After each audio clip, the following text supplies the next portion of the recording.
What's up, guys? And we are live. We got Hayley Quinn, not to be confused with Harley Quinn, which is something you will probably get if you YouTube her. Because when I was trying to research her name, the Joker kept popping up. I'm sure you experienced that problem yourself. Is joining us, and one thing I found really interesting about her is she's obviously you can see she's a girl, she's a female, but she gives advice to men and women, and she's given several TED talks, so quite accomplished. So thank you for coming on, Hayley. I appreciate it. Oh, my pleasure. Happy to be here. So let me start off with this question.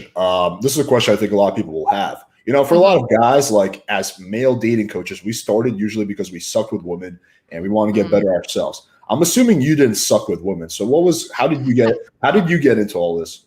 Okay, I got into this completely by accident. Didn't intend to be a dating coach. I stumbled across the world of pickup artists a long time ago now. My initial reaction was, "Who are these guys who are teaching other men how to get better with women?" I was like, "This is creepy, evil, nasty stuff." And being the controversial 19-year-old that I was at the time, who had no sense of boundaries or perspective, I actually reached out to some really well-known male dating coaches on social media and posed as kind of a fan of their work, infiltrated some of their seminars, and started doing blogs for them. So I was actually ghostwriting a lot of the online content that these pickup gurus, if we're going back like 15 years ago, were putting out there. And from there, what I discovered is, after attending some online seminars, my preconception that, oh my gosh, pickup is just full of weird and creepy people, this is so wrong, was totally wrong. In fact, I saw that there was a really genuine need to have these issues addressed, and actually intimacy or wanting to connect with people. To me, that's like a basic fundamental human right. So that got me started. I then became the female opinion at many a dating coaching company here in London. So they kind of roll me out to give the girl opinion. And then after several years, I splintered off, started my own company. And one of my personal goals is I really wanted to make dating feel a bit more like a level playing field. So that's where I was like, this really practical advice that we're giving to men to improve and better their lives. What's the mirror of that? What's the opposite of that? How can we also help women to get out of this really passive role in dating and also challenge themselves to become better? So you were so fascinated by this thing that you wanted to, because that's such an interesting reaction. Like, there's a lot of online communities that I'm like, ooh, what the fuck is this about? But my reaction isn't to infiltrate them and learn more about them. So that's a very interesting reaction that you had. What was it about the pickup community that made you dive in so much? I think it was partly accident. Like, I wanted to be a writer really badly, and that this was the first time that anyone had ever said, "Well, hey, maybe you could write for my blog." So there was Mm. that commercial thing there. I also think at that point of time in my life, I just didn't have the same sense of boundaries, or I'm probably a lot more conservative now. Back then I was really excited by this. I was interested by the ideas of sexuality, gender. I wanted to experiment. I'm now a pretty, I would say, relatively straight-laced married mum of one.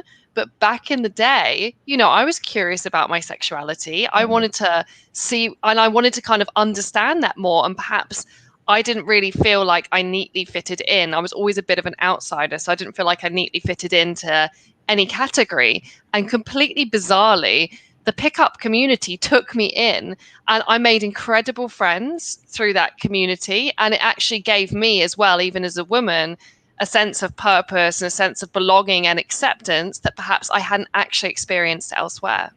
Fascinating, fascinating. Okay, so let's kind of moving on. So you teach men and women. What would you say is the biggest piece of advice you would have for? Let's start off with men, or big. It doesn't have to be one. Like, biggest piece of advice. What are the biggest things you see men doing wrong?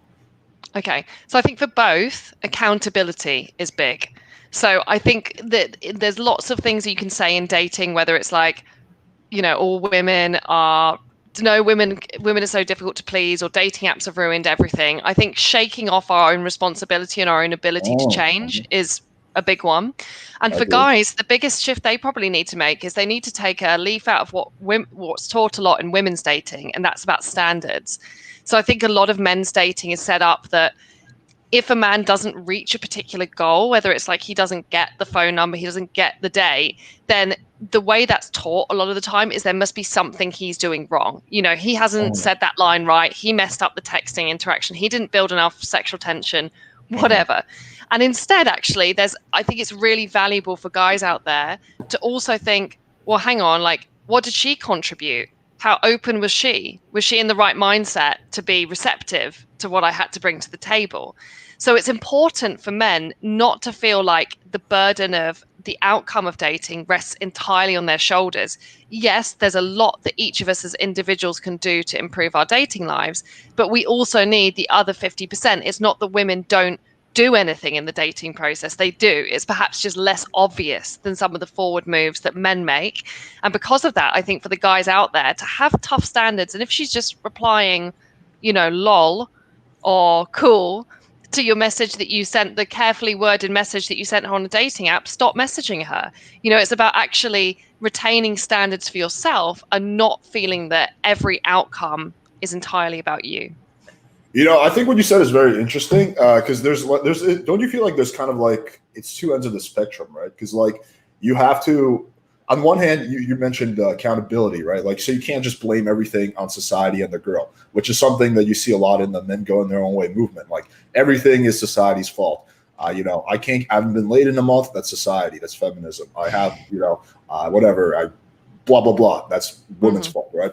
On the other end of the spectrum, you have like, you know, basically where you're like, yeah, you know, I'm not responsible. Well, actually, you could say that they were both kind of two ways of looking at the same thing. At what point do you say, okay, this is what I can control? Like I have to, because there's a lot of things guys can do. You know, they can improve themselves. Like where do you draw the line? Okay. Good question. You're right. It's all about balance. So you don't want to take so much accountability that you think is everything's your fault and you can't realize that, hey, maybe the reason she didn't get back to your message online is because she stopped using that dating app platform. You know, she forgot. You know, there's going to be times where it's actually nothing to do with you. And if you think everything is to do with you, that will damage your self-esteem and actually show you're coming from a place of low self-esteem where you can't recognize actually her contribution. And as you said, on the other end of the spectrum where you have no accountability and you're like, it's society's fault, it's like the way the world is these days, then you're just taking away all of your power. Good place of how you can start to find accountability. I think in every situation, there is always two sides to every story. So even if it's still possible for you to reflect on an outcome of something and think, could I have improved that more? Or what could I'd have done differently? But it's important to remember that being with a woman, it's not an exam. You don't need to get 100% for the prize to pop out at the end, to get a girlfriend or to have a good sexual connection with a woman. You don't need 100%. If it doesn't work with that woman, she's going to be contributing to that process. So you could think, if would a different woman have reacted differently? You know, are there bigger circumstances here that have affected this outcome? So you can start to also rationalize and see your contribution as part of one bigger picture of what you can do. Yeah, I do agree that guys have to be a lot more willing to walk away, like women are. Like women have this unique ability to walk away from a situation. And some guys might argue even too easily, but whatever, that's up to interpretation. No, I think it's too. I would agree with those guys because I think the flip of this is on women's dating. It's like they often, I think a lot of the way women are spoken to about dating takes away from their accountability. You know, it's like, one day my prince will come, or when he's the right one, he'll find you. When he's the right one, you'll know. Like, women have totally been spoken to in this kind of semi-mythical way about dating. And what that happens then is also women face a huge pressure of time around dating. You know, there's like that other dialogue that women hear a lot is like, TikTok, you better hurry up. You know, time is running out. Don't want to get left on the shelf. You know, you want to have kids, well, you got to get a move on. And between that time pressure, which is pushing her to make decisions fast, and this kind of like mythical way that she's been spoken to about dating, it's like a perfect storm for her to feel like, actually, this isn't in my control, and to make very fast decisions, and decisions that, you know, are not like data-driven decisions. They're decisions based on how she feels about that connection at that moment in time. So yeah, it's really good for women also to reflect and think, hang on a minute, like if I'm meeting all the wrong people, if I'm not experiencing the connections I want, how am I contributing to this? And to not maybe have such super high romantic expectations of like a first date from a dating app that no one can ever possibly meet that bar. So it's about women adjusting their expectations, becoming more practical, taking more accountability. And I'd say on the other side, it's about men having higher standards and, as you said, a much better ability to walk away, because ultimately, if it's not working with this one woman, you could save all that time and that energy, and there's going to be other women out there who, how you show up today, it will work for them. It's funny. I'm sure you've observed this. A lot of women think that, oh, men have it so easy, and a lot of men think women have it so easy. And there's like this big divide, and like the other side. But I think they just have it's a different set of challenges. Like for women, it's hard to find a good partner more long term. For men, it's harder to get laid, but it's probably easier to, like, once you get laid, to get in a relationship. So it's a different set of, but even that can be tricky. Different set of challenges. What are other big piece of advice you would have for women? So for women, I think women to be proactive and get practical on this. So we get off the mythical, and not, it's instead of thinking I'm going to wait for someone to like blow my mind, it's like, how can I actually become the person that will make the best decisions about things? So how that could actually practically play out, it's like, instead of going for that first impression, it's usually about how can I slow the process of dating down so I can make a decision based on someone's character, someone's contribution to the relationship. How can I guess, idealize someone who I feel that spark with less, and how can I actually get to know the real man over a period of time? And there's lots of things that women can do in a really practical way as well. Something that I stole from the pickup community and took to women's dating is I teach women kind of like, it's called Going Renegade, but it's sort of a little bit like a women's pickup boot camp, dare I say it, where I actually take women out and I teach them how to meet men in real life and how to communicate with men better and how to put across their boundaries and all that kind of thing. So it's about actually understanding that as a woman, it's not about fate. It doesn't have to be about fate. You can actually, it's not like you have to wait for someone to find you. Right. You can actually go out, and it's not like you walk up to a guy and you're like, hey buddy, how's it going? There's actually a really feminine way that you can still invite more attention and receive more positive male attention, and then feel Give an more empowered. example. I'm really curious. Okay, so first of all, when we're getting these women out there and we're like looking to get them to do their approaches, if you think about a men's boot camp, what would happen, right? It'd be like, guys, you got 5 seconds. I'm going to count you down. 5, 4, 3, 2. Boom, you're in. And it's like the opposite of that. I don't do boot camps, but if I ever did, I would definitely not teach that. That is, Yeah. I know some coaches do, but that sounds horrible because it's so Sounds unnatural. heart-wrenchingly stress-inducing. So for women, it's the opposite. It's about, how can I use the least energy possible to begin this interaction, and how can I start with the assumption that he may really want to talk to me, but he's not talking to me because he's not attracted to me necessarily, or because he's got a girlfriend necessarily. He could actually not realize that I'm open to being spoken to. He could not know what to say. He could be scared, hanging with his buddies, feels fear of social judgment. So the things we start with women are all about reducing his fear of rejection. So it's like smiling at him, eye contact, moving closer to him. We do a walk around the room so that the men out there can see that the woman is like ready to be approached. Then also we do things that start conversations as well, but in a way that's less direct, to put it in pickup lingo, and much more indirect. So it's like playing that different note to what a lot of men's dating is about. And I actually like indirect approaches a lot of the time for men as well, but I know that a lot of the pickup community is really driven by the direct approach. And it's instead, because the experience you want him to have, because you're trying to create an experience for him, is that he happened to see this woman.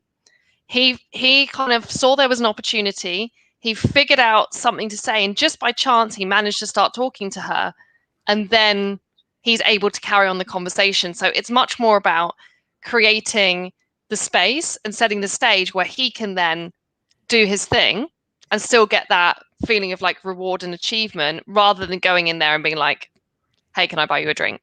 Yeah, I think there's a lot to unpack here. I actually agree with you that indirect approaches, in theory, are better. I think the problem is, though, like when a guy's a beginner or intermediate, if they go indirect, they just keep it indirect and they never show intent. I think for a guy who's got game, like that's the way to go, because you start off indirect, you kind of slip in under. Because when you go up to a girl and you say, "Hey, you're cute," can I meet you or something like that? Like you're putting her in a lot of pressure on her really fast, and she may just like slightly panic and be like, sorry, I have a boyfriend, right? Like, but then a minute later, she's like, I don't really have a boyfriend. Why did I say that?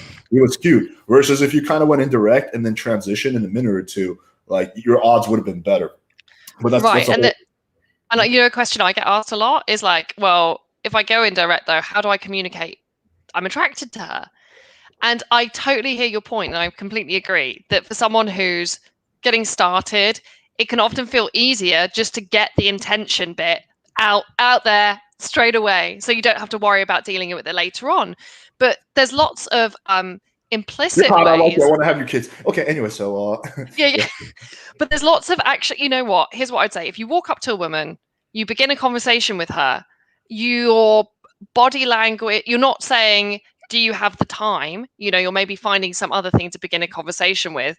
You sustain a conversation, you make good eye contact, you're relatively relaxed, you acknowledge the fact you're enjoying talking to her at some point, you ask for a form of contact details. Like that is often enough, for her to get the vibe here that this is not a platonic interaction. So I think you have to be careful in pickup land, because I think for those guys who do struggle to communicate their intentions, they want to know, like, what is the super clear way I can communicate this to her? But in fact, actually, as you said, sometimes subtle approaches, when you're finessing things, actually work better. And there's many ways you can communicate you're attracted to someone without necessarily needing to directly state it in those terms. Yeah, I think one advice I would have for women is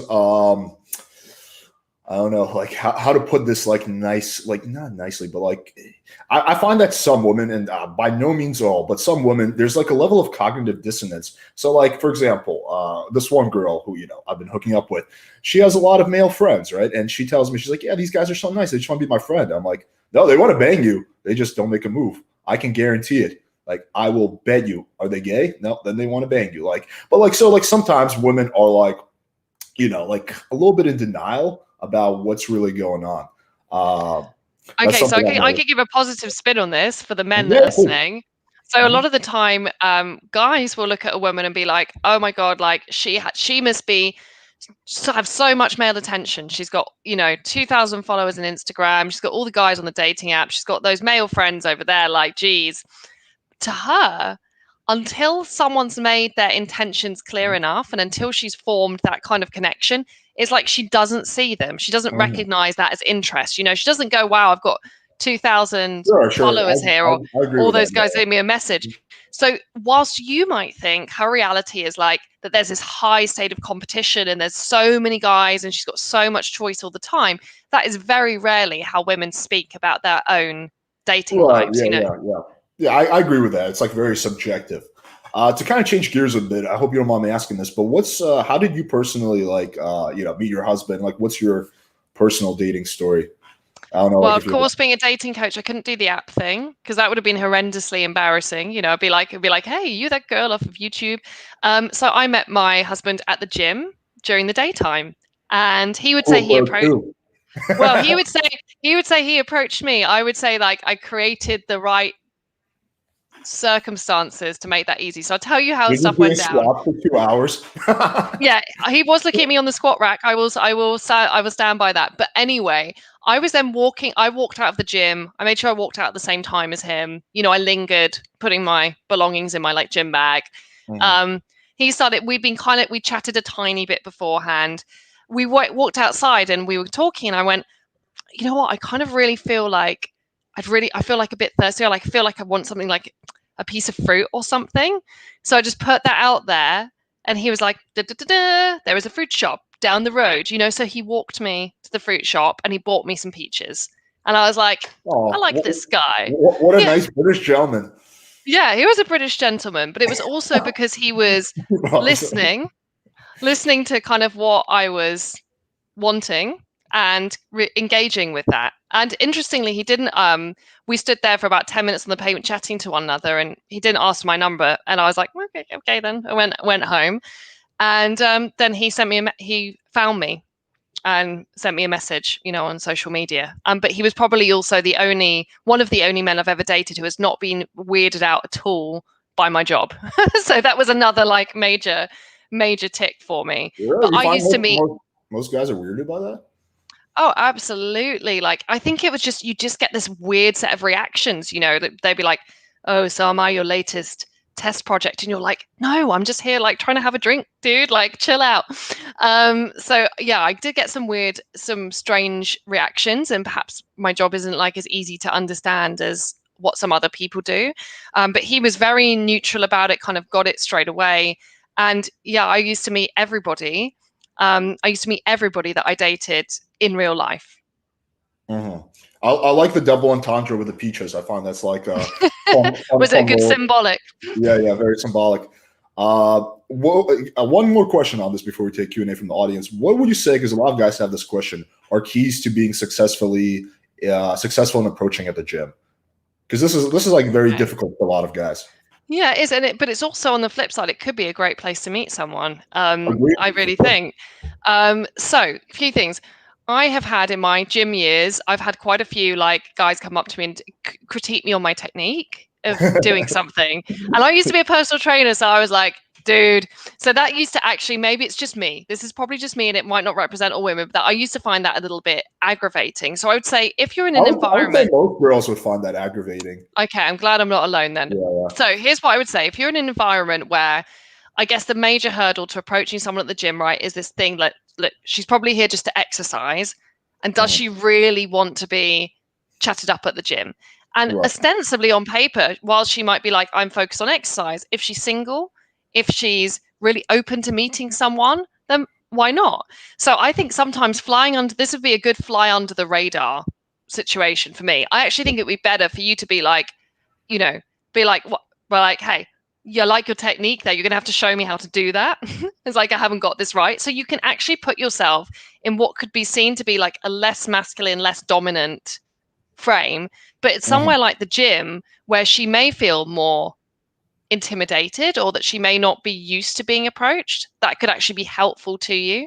I think also there's a lot of moments, I wouldn't be stopping a woman when she's like on the treadmill, but there's a Yeah. lot of water cooler moments at the gym, right? There's like queuing up for the yoga class, and you can comment on, like, be like, hey, so I would say, I know the guy who's teaching this class, or I always like stressing about doing Bikram. So you can say something that's, again, observational based on the world around you. You could be talking again as she's chilling out on the mat. So I'd basically pick her a moment where she's not, full speed on a treadmill, or really focus on doing something else, because just like an approach anywhere else, you need her full attention before you want to continue speaking. Secondly, fly under the radar a little bit. Observations will work well in the gym.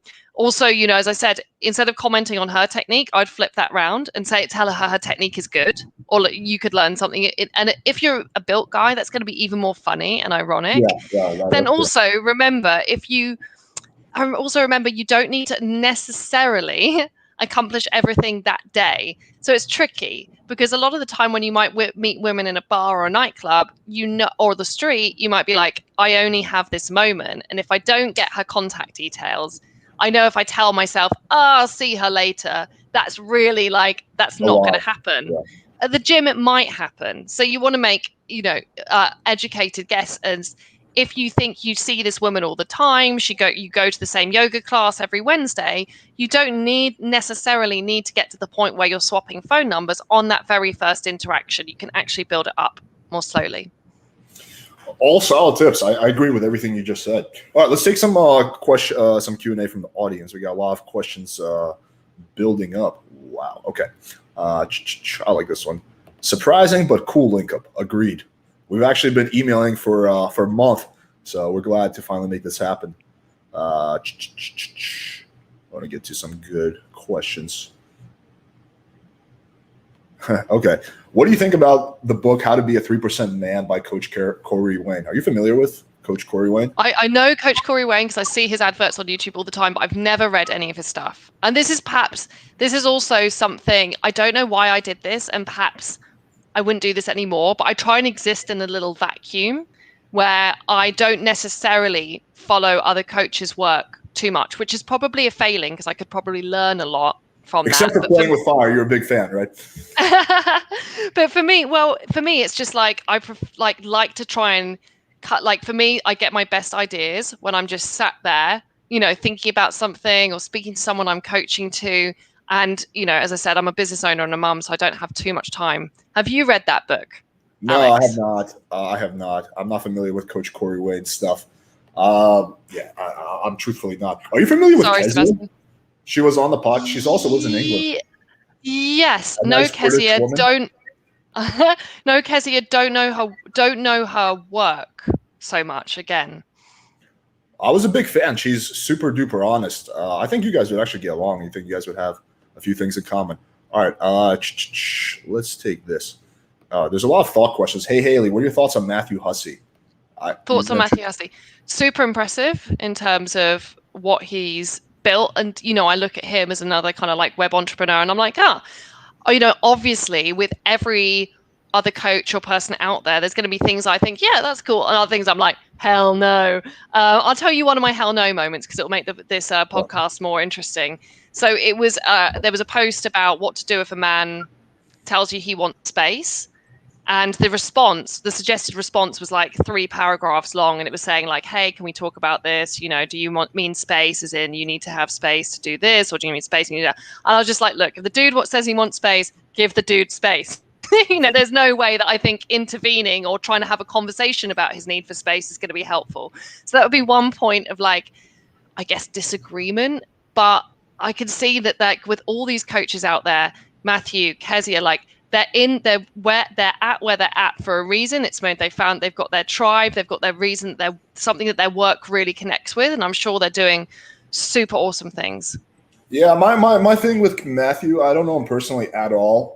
I do find that with his content, he very much caters to what I think women want to hear rather than like the truth. From at least in my opinion, like my hell no moment with his content was about a year ago. I had a date with a girl who I've been actually seeing for a while, and on the date, we had a lot of sexual tension. And she at some point she asked me like, "Hey, Alex, you're a dating coach. Like, do you think that a woman should wait until the 5th date to have sex?" And I could tell she was deciding whether she wants to have sex with me. I'm like, no, like that's the dumbest thing I ever heard. Where do you hear that? She's like, oh, this guy Matthew Hussey says that. I was like, no, that's like the dumbest thing ever. You don't have to wait until the 5th date. And there's not a rule. There's not a rule. That's like none of us are Moses of dating. No dating coach has the right to tell you when you can have sex or not. Like it's a subjective decision. So yeah, I would say that's bogus. If that's true, that's bogus. That's okay. Given the kind of insane validation women get on social media and dating app, would you not say the dating scene is really secured and women just have way more power over dating? Thoughts? Interesting question. Interesting question. I can totally get why you would see it that way, because but as somebody who's worked with lots of women, some of whom have many thousands of followers on social media and have perhaps lots of, hey, how's your weekend going? Or how's the dating during COVID going? Kind of bad messages on dating apps. For some reason, that doesn't, when it comes to that want for like human connection, attraction, that doesn't connect. It doesn't register. It's hard to explain. It's like you could have all the likes on social media, all the messages on an inbox, but if you don't have someone that you've actually got to the next level or the next stage of get to knowing, and you haven't got that connection to someone, it doesn't mean anything. It doesn't mean much at all. So women don't usually get this sense of like, oh, I'm so powerful, I've got some likes on Instagram. Most people, if you're scrolling Instagram and spending a lot of time on there, you're probably lonely. You might be feeling a bit down. So I know it might feel that way, but it often isn't her reality. And I think what can really help men's game, if we want to put it that way, is it's like, how can you it's like, how do I not see that as her getting insane validation? She's got all the power. Like, get rid of that story. That's not helpful to you. And I don't feel that's what most women's experience is. Instead, be like, right, if she's single, just like any other human being out there on the planet, she's probably going to have moments of like self-doubt, insecurity, vulnerability. She's going to be feeling like she's missing some things in her life, not all the time, but sometimes. And how can I be that person who creates impact? How can I create points of difference around myself so that she can understand I'm not part of this pool of people whose opinion she doesn't necessarily care about? How can I make a more human connection to her? Yeah, I agree. There's definitely a big disconnect going on there. To kind of drive this point home, actually, an interesting story. Are you familiar with who Leela Starr is? She's like one of the top. She's one of the top porn stars. But anyway, so she was on. Are you familiar with the No Jumper channel? No, don't know any of this stuff. You're gonna and tell me what I'm missing out on the internet. No Jumper. They do interviews. It's a very popular channel. I'm a big fan of this guy Adam. But anyway, so famous porn star, really attractive, was on an interview, and big thing she talked about is how she's having a hard time finding guys. And like, this is a woman that millions and millions of men would give their left nut to even be in the same room with. Like, she has, like, believe me, her DM inbox is full to death. After that interview, it was probably just like exploding. Like, Instagram servers couldn't keep up. They're like, oh shit, we need to get like 10 more servers on Leela because this is fucking blowing up.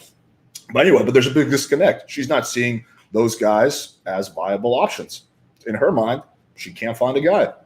Mm-hmm. So there's like that big disconnect going on there. Yeah, I think there would be, if we can, we should start doing, you and I should start a GoFundMe for girls, and we'll say like, I won't reject you or something like that, or I'm down to be approached, and we'll just mass send those out to single girls, and we'll make the dating marketplace easier. Yeah, we should get t-shirts. Yeah, just t-shirts to solve the problem. All right, I would ask you this: what topics can I talk in a date? I mean, some months ago I had a date. She told me she felt like a kind of interview. I appreciate the answer. Thanks. Okay, so we're going to do a bit of a flip on this one as well. Okay, so when you're going on a date, you want to be interesting as well as interested. And if you just interview her, so just ask questions, that's not going to work so well for you. So instead, get more used to encouraging her to open up by sharing information about yourself. Being able to talk openly about your experiences will often mean she then shares and contributes the same level of information in return. Also, whilst you could argue that some topics are not as good as others, for instance, work not necessarily is maybe as good a topic as, I don't know, sex and dating life. Ultimately, it's about how you address the topic that's really important. So instead of drilling down and asking questions or things that could have, logical or numeric answers to them, you want to really take that topic and remember how she's talking about that is her demonstrating something about her personality, how she sees the world, her perspective, and all that stuff. And that's actually the part that you want to identify with. So, for instance, if you're on the topic of work, could you ask her, what motivated you to get started at that? Or was there one day where you decided that, hey, that's really what you wanted to do in life? So you go for question. If you're going to ask a question, ask one that you really care about, and ask one that is broad enough that she can then demonstrate some of her personality, tell you some memories, share some stories about her life, which is going to then give you that insight into who she is. Yeah, I would add on that. I would say the mistake a lot of guys make is they just ramble on about themselves. Like, they just ramble and ramble. Like, no one really, because people are very narcissistic. So the girl, even if she has the best intentions, like, if you just talk about yourself, like, she's actually not going to feel like she knows you. She's going to feel like she knows you better if she gets to talk like a lot more. It's an ironic thing that I've observed. Another big thing I'm a proponent of is what I call the we frame. So instead of talking about you or her, you talk about you guys as a unit. So I do that a lot on date. I make a lot of like jokes like, yeah, look at us. We're just fucking hitting it off at this bar. People are going to think like we're like, this is just an example. People are going to think we're like a married couple or something, like sitting here holding hands, and they use that as an excuse to hold their hand. I do a lot of narration as well. So it's like, I got the idea for movies. But anyway, so I think there's a lot of things you can do. I also kind of mock the whole interview frame. So when the girl starts asking me interview questions, I'll like have a smile on my face, be like, what is this, a job interview? Am I applying for the position to be your lover right now? And like, you kind of flip the frame on its head. But the key to do that is with like humor and like a smile. If you do that with like a serial killer face, like, what is this, job interview? Like, the girl will get creeped out. So I think there's a lot of subtleties to that. Okay. Are you familiar with this? Can you comment on Julian Blank's work when he was on top of it? So they're talking like 5-6 years ago. Man, I need to you know what? I need to get my pickup artist encyclopedia out, and I need to do my homework here, peeps. I know that Julian got in a lot of trouble. He I did. remember that. I remember he got banned from this is my free stream of consciousness on Julian LeBlanc. He got banned from Australia. That's like the first fact that my brain has offered me up this evening. So I'm sorry, I just don't know enough. And unless I have looked at something properly, and it's like the same as if I was doing a coaching call with someone, they were asking me for some advice. I'm not just going to give some straight up hey, this is how you talk to women advice. I actually need to know what's going on for somebody as an individual. And I need to study stuff before I'm going to offer a opinion on it. Fair point. Fair point. I'd like to get Julian on in an interview as well at some point. He's an interesting character. Me and him used to be in the same yoga class way back. No way. Yeah. Back when I lived in LA. Interesting question. Would you respond to the infamous "Hey Trouble"? So basically, it's like an inside joke because I have a lot of Tinder conversations where my first message is "Hey Trouble," and so that's become almost like a meme. Like people associate me with "Hey Trouble." At what point we sold T-shirts that said "Hey Trouble." So the question is, if you were on a dating app, if you were still single, and someone messaged you "Hey Trouble," would you respond to that? Okay, 2 points on this. One, I often say that when instead of saying hey, how are you, to say, hey, what made you smile today, or what trouble have you got into today, both work well. So I'm saying on a general trouble from trouble gets generally a good level of feedback. For me personally, not so much, because I'd be looking for something. I'd just be looking for I'd be there with my Bible of female dating advice, being I'm looking for the investment. I'm looking for someone who's read my profile, paid attention to something, has made an effort to connect with me and communicate with me personally.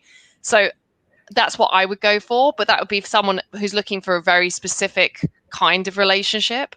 I think a lot of women will respond well to the trouble thing. What opener would you say would have worked best on you back in the good old days? Well, I never used a dating app, so that's a tough one. And I said I would have to have gone for something that was you know what, here's my thing. If I got the vibe that someone was it was too playful, it was too canned, someone else has used that before, that's a copy paste, immediately I'd be you may not pass go. Instead, what I really liked, I suppose, here's what my criteria was when I met someone. I was like, have they made the effort to approach me? Yes. Did they seem nice? Do they seem sincere? Yes. Do I feel comfortable and relaxed with them? So I guess, again, it's not so much that I'd be looking for a particular line. I'd be looking for a feeling, which is harder perhaps to put down into words. I would say for the guys out there who are sending messages on dating apps, keep it short. Don't start, hey, Alice, or hey, Anna. Change up the structure of your messages so that you put more exciting content at the start. Pick up on something specific in her profile and use that as your leverage point to get us in. Use a variety of words. So the good thing about trouble is at least it's an interesting word. I bet she might not have had another message that day that's used the word trouble in it, while she'll have had a hell of a lot of messages saying, hey, how's the dating going during COVID? So I think success at online dating, as I said, it's a lot about creating points. It's just about being different and managing to come up with something original. Agreed. Yeah. All right. This is an interesting question. I've been waiting to get to this one. Quinn, is Alex a 10 or a 10.5? Trick question. 10.5. No, 11. I got it wrong. I'll take it. All right. Let's do one or two more. Best advice for 20-year-old conscious. No dating. Okay. This one is interesting. What is your advice for older gents who are attracted to younger women? Okay, so first of all, I've got one good solid piece of advice on this, which is to remember, if she's chosen to go on a date with you as opposed to a guy her own age, then the chances are it's because you're older, not in spite of it. So I would make a virtue of your maturity, of the fact you're perhaps more accomplished in life, or you've got more life experience, more knowledge. So I wouldn't be wearing a slogan t-shirt trying to pretend you're 25. I would absolutely own the fact that you're older, and realize that that's actually going to be your strong point. And it's not that not every younger woman is going to love that, but there'll definitely be some of them who will. Good stuff. All right, awesome. Hayley, thank you so much for coming on. If people want to, find you, where's the best place for them to, get in touch with you and all that? Okay, so you can head over to YouTube. It's youtube.com/Hayley Quinn. So if you haven't seen me on there already. I put a lot of really detailed tutorial videos out on stuff like conversation skills and texting. So if that's stuff that any of the guys out there have trouble with, that would be a good place to start. Or you can find me at hayleyquinn.com. Cool. If you guys are watching this, on repeat, we're just gonna have all the links in the description. So just check the description. Or if you're watching this live, just check the description in like 20 minutes.